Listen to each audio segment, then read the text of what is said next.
দুইটা দেশের নাম বলবো বাংলাদেশিদের জন্য, সেটা আপনি বাংলাদেশে থাকেন আর বাংলাদেশের বাইরে যে কোনো দেশে আপনি থাকেন না কেন, কোনো সমস্যা নেই।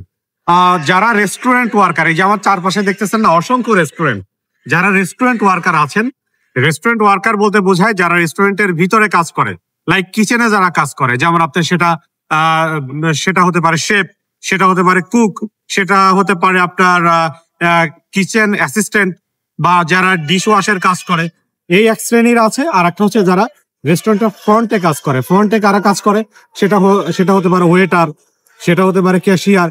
এই কাজগুলোর এই দুইটা দেশে খুবই ডিমান্ড। দেশ দুইটা হলো, একটা হচ্ছে সেনজেন কান্ট্রি স্লোভেনিয়া, আর একটা হচ্ছে নন সেনজেন কান্ট্রি, যেটা হয়তো নেক্সট ইয়ার এটা সেনজেন হতেও পারে, সেটা হচ্ছে আমার খুবই পছন্দের দেশ গ্রিক সাইপ্রাস।